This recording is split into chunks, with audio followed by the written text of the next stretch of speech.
Hi, today we're going to talk a little bit about considerations for creating an efficient route and how to split up your area into different cleaning zones, depending on factors. So some things to consider when you start to create cleaning routes for Cobi is high traffic areas. And if you have any spill areas, if there's any areas in your facility where there's a risk of spills, you want to clean those areas multiple times. You can create multiple cleaning routes to hit those areas multiple times to get the most performance out of Cobi. And one thing you want to consider too is if you'll be mapping during peak hours.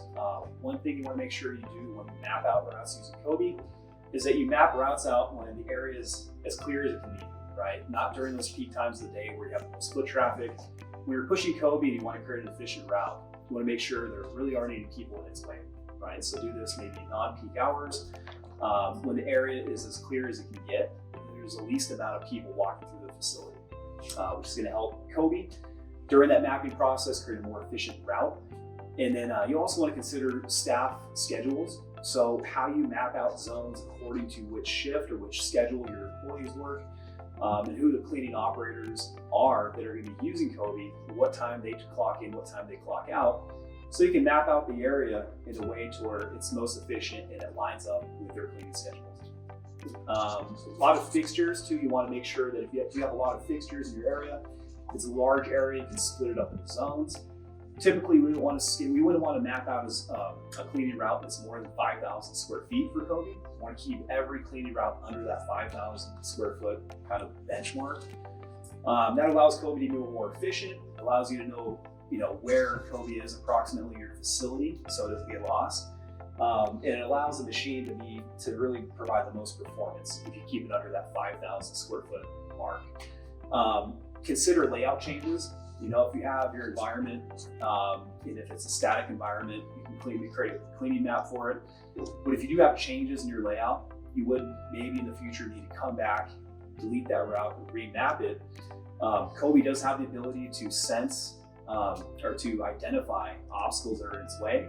So if you do have layout changes, the machine will continue to perform. It will recognize maybe new fixtures, new furniture, things along those lines that are in its way, and navigate around them.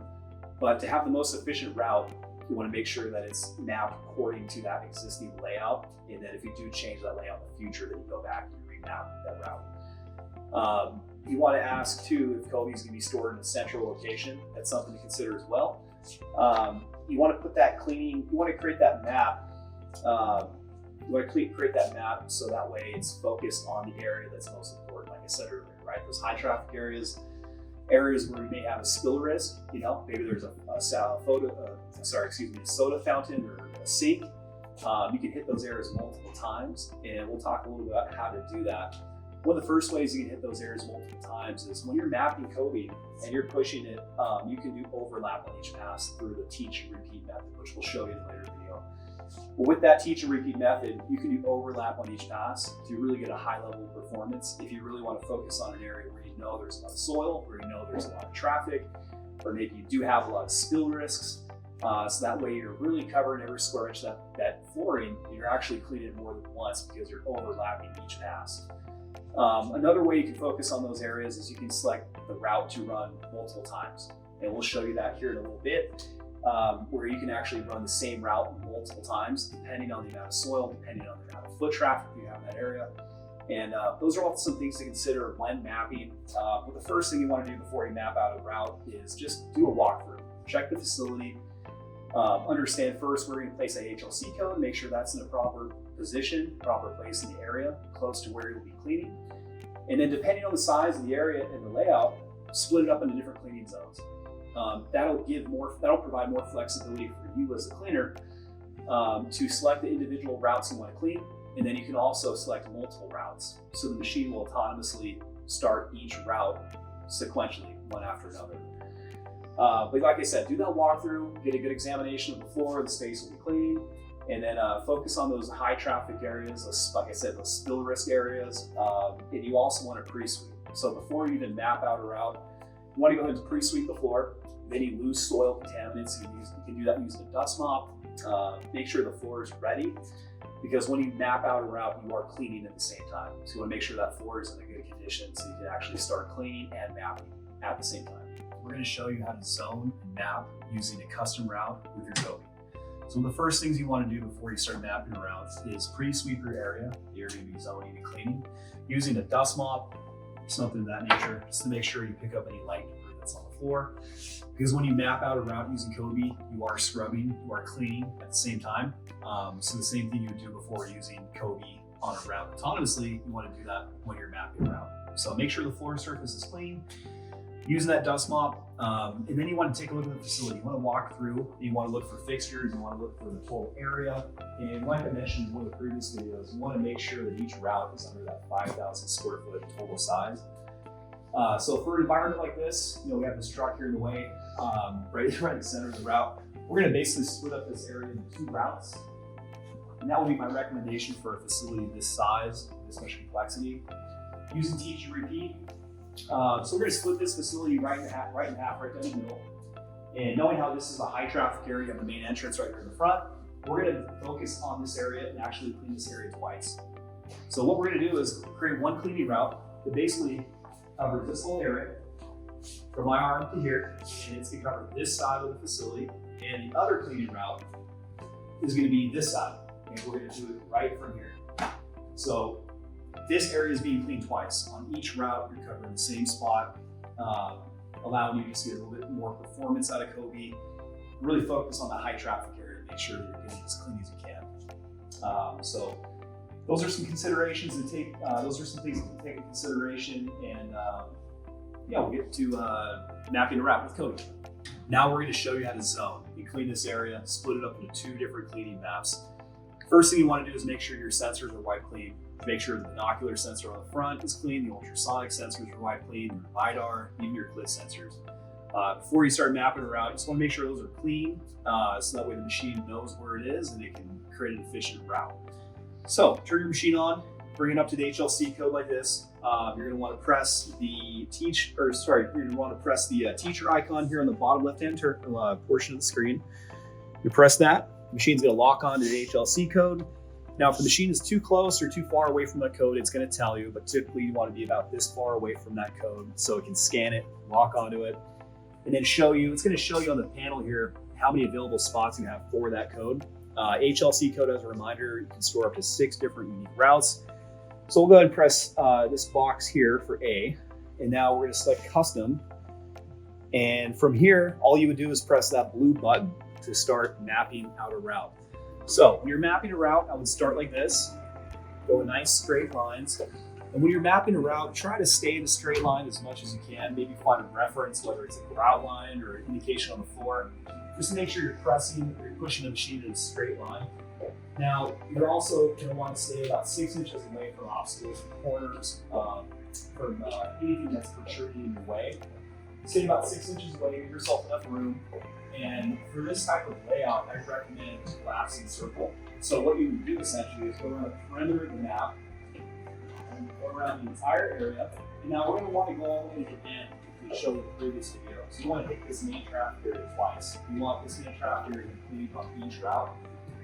So I would essentially put the machine all the way to this edge, clean all the way up, and then cut over. Remember to stay about 6 inches away from obstacles and walls. And we would just do a collapsing circle. One thing you want to remember when you're teaching a route on Cobi is you want to avoid any kind of sharp turn. You want to avoid 90-degree turns if possible. You want to focus more on sweeping turns, just so that way Cobi can operate more efficiently. If you do a lot of abrupt turns, one thing you'll notice is it might take longer than it needs to. So I would always start with a collapsing circle, and then any areas you can't cover in that collapsing circle, you just do some rows. You go down to the very end, do a nice sweeping turn like this. And then go in a straight line, do another sweeping turn. One thing you can also do when you're mapping out a route is you can do a little bit of overlap on each pass.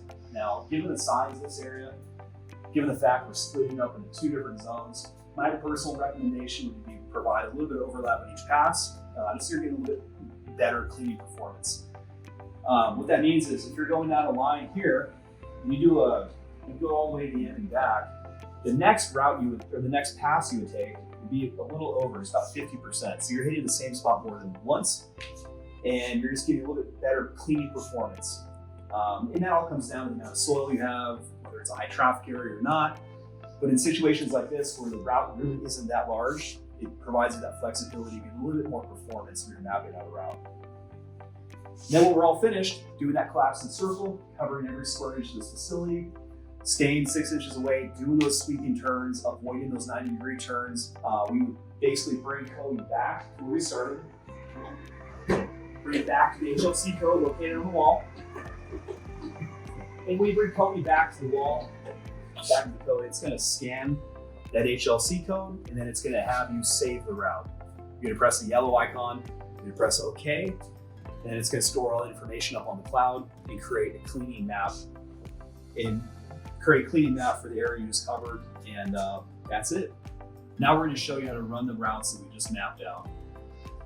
You're going to turn Cobi on, bring it up to the HLC code, and you're going to press this icon here with the A for autonomous. Press that button. Now you're going to see Cobi's going to lock on to the HLC code. And if Cobi's too close or too far away, it's going to tell you, but you want the machine approximately this far away from the wall so it can lock onto the code.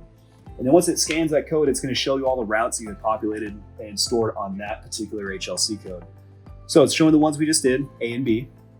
So if you wanted to run both these routes sequentially, you would just select A and then you can select B. So it's going to do A first, and then as soon as it finishes A, the machine's going to come back to this code, and then it's going to automatically initiate the next route, which would be B. So we'll do A and B because we want to clean the entire facility. Now you're going to press the yellow check mark. And then on this screen, it gives you the option to select Eco or Max mode. And then right here, you have a multiple run counter, so you can do multiple runs. So if you wanted to clean the same route multiple times, you can select how many times you want to clean that route.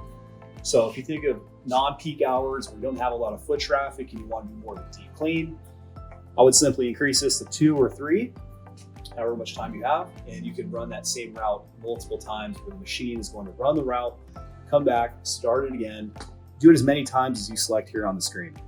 For today, we'll just do 1. And then from here, you just press the yellow check mark, and then you want to lower the blue handle. Before you lower the blue handle, you want to make sure this lid is all the way down.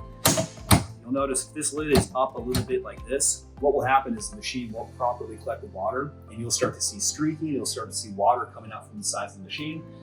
So the first thing you want to do before you lower the handle is make sure this is all the way down. Doing that by just pressing firmly on each side. So I'll show you again. It's up like this, you want to press down, apply some pressure, make sure it's completely flat at the top of the machine, properly secured, and now it's going to work properly. Now what you do is just lower the handle, and this has to be pressed down as well.